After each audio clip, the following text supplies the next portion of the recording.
Ableton Live is a pretty complex software, and there are a lot of features hidden away in context menus all over the interface of Ableton Live. And I thought we could focus on highlighting the ones that are more easily overlooked, perhaps also because some of them are newer. And so I'm going to show you 25 hidden features in context menus in the browser, the control bar, the mixer section, and in scenes today. By the way, when I say right click, that is control click on Mac unless you have a secondary click setup. And of course, unless you are left-handed and have switched the sides. Okay, the first section that we're going to focus on is the browser, and actually right above that is where we're going to start. So right next to Show Height Browser as an icon here, we have this triangle. When we click on it, we can access the tunings as well as the full height browser, which both don't have a shortcut. So it's good to know that you can access them from there and not just from the menu.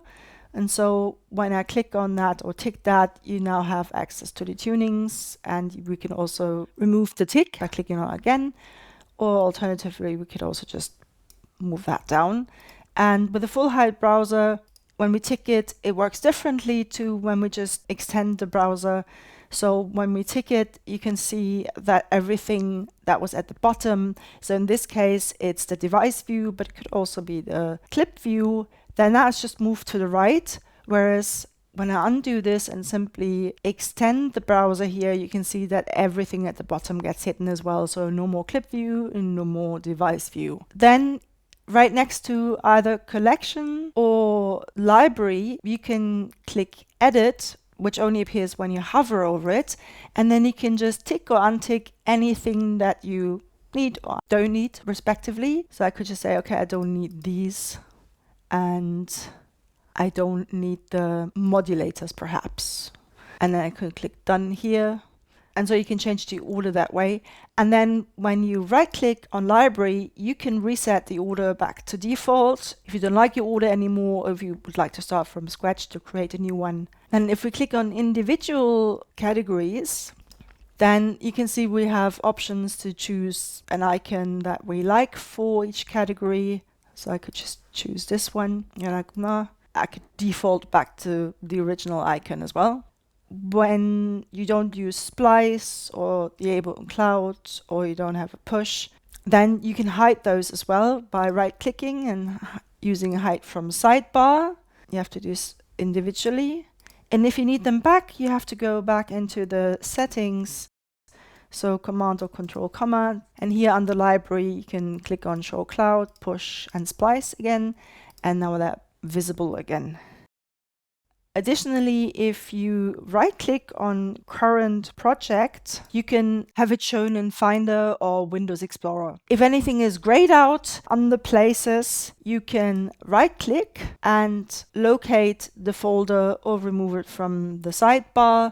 And you can see you can also set different icons for anything under places that are folders that you have added. And then up here, you can click on this triangle and you can see all the things that you can do. You can open the tag editor or open quick tags, hide all the filter groups or show them back again. And you can also reset the filter groups to Ableton's default. And here you can untick individual filter groups.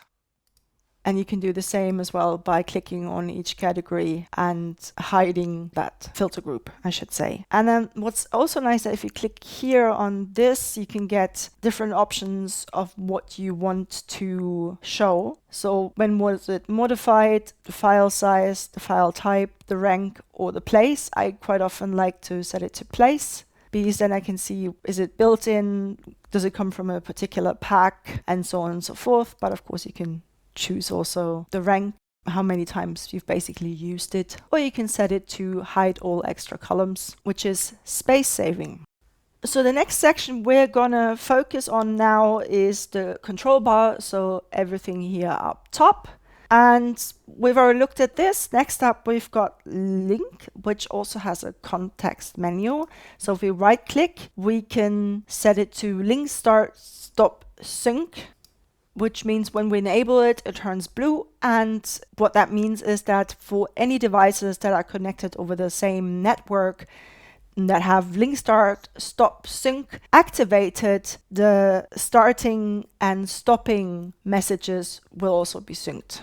Then when we right click on tap tempo, you can see that we can set if the transport should start with the tap tempo. So if you tap a tempo or not, that can be particularly helpful in a live performance context if you want to use the tap tempo to set it. Then next up, we've got the two record buttons. So if I right click this, you can see should the transport start with arrangement record, ticked or not. So in this case, if I click on record, transport would start automatically. If I untick this, it just doesn't do it anymore. And the same is the case for session record, and you can set them individually. Also, something that few people probably realize is that if you click on the sample rate here, you can open the audio settings. So if you want to make any changes, that is even quicker than using the shortcut for the settings and navigating to the audio tab, unless you have the audio tab already open from last time. So next up, we've got a lot of settings for the CPU usage percentage. So here, so if you right click this, you can enable or disable the CPU meter completely. So right now it wouldn't record anything. Then you can select if it should be average or current. So average means that it's the currently audio processing power that is used by the CPU, and current means total current CPU usage. So you can tick this as well, and so you see it differs here because I also have screen recording happening right now. This is showing basically the computer's CPU usage. And then I could also switch to the meter showing the whole CPU usage. Then if you want a warning if the CPU is overloaded, and you can also turn the audio engine on or off this way, but it also has a shortcut. And if you click on this, you can access the audio settings as well with a little info text up here. And then right next to it, we've got the CPU overload indicator. And we can uncheck this as well. So should that indicator do something or not? Next up, we're going to look at the mixer section. So the first one we've got here is for the arm recording button. You can right click this one and you can select if you want the arming to be exclusive, so just one track at a time, or not, which can also be set in the preferences, or now called settings. So right now arming is not exclusive, so I can just click on this one and arm them at the same time. And if I tick this again, you can see I switch between what's armed when I click on another arm recording button. Next up, we've got the solo track button, and this is quite interesting as well. So when you right click it, you get solo in place, and what this means is that when I solo the track and I have sent something to at least one return track through the send,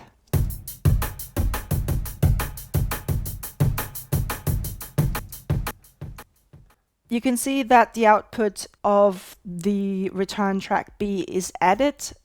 And if I right click and untick solo in place, you can hear that return B, which contains the delay, is not added in when I'm soloing the track. So depending on what you prefer, you can set this or not. By default, solo in place is on. Next up, we've got panning. And by default, the way it works in live is that all tracks are processed in stereo. There are no mono tracks, except for when you're recording, and I've set it to a mono track to record. And so here the panning is basically for the stereo tracks, so the two mono tracks that you would have originally in an analog setting, they're combined.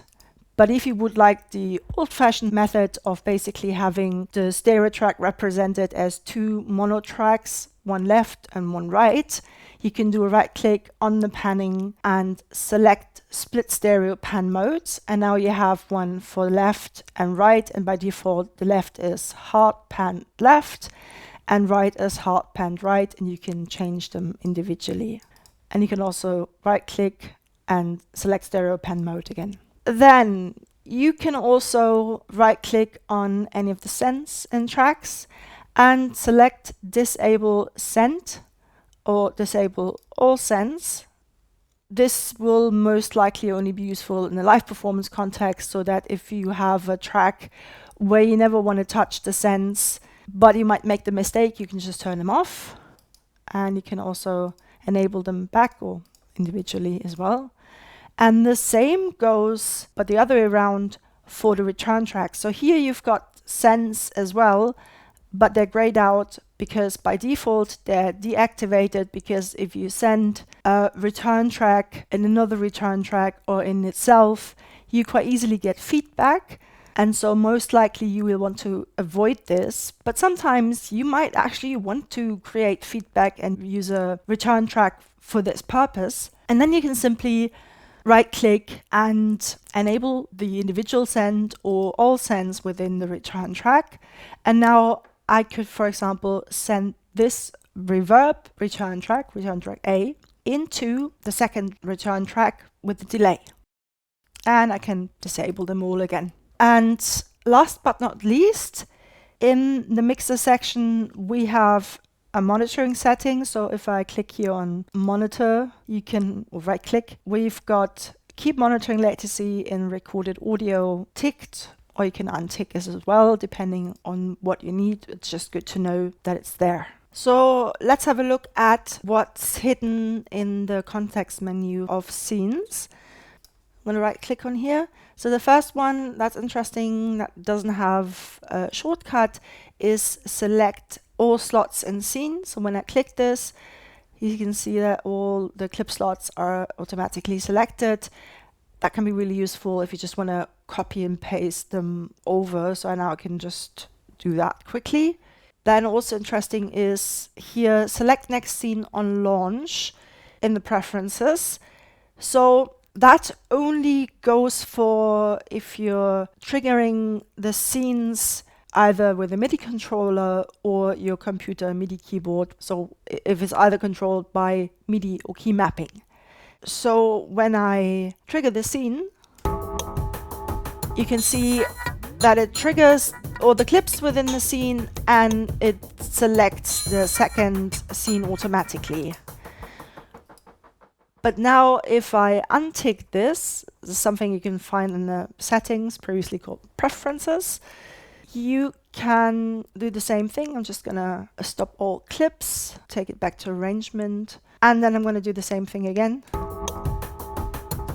And you can see it does not select the next scene automatically. So this is something that you can change for your live performance. And there's another setting that you can access quicker through this, and that's trigger recording on launch.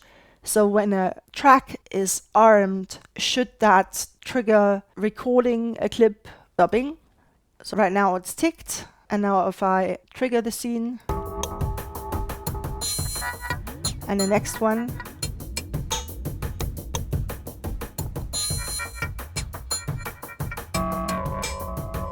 you can see that it records into the track that is armed automatically. And if you don't want that, you're going to have to make sure that this is unticked. You can do that in any scene. And then also you have access to the scene tempo and time signature to change. If you want to make a lot of changes for your live performance setup, I think this is the quickest way to actually do that. As you can see, there are plenty of hidden features in Ableton Live that are easy to overlook because they're hidden in context menus all over the place. And I'm sure you knew quite a few of them, but there were some that were likely new to you. I hope you found this helpful. If you did, don't forget to like, share, and subscribe, and I'll see you next time. Until then, bye.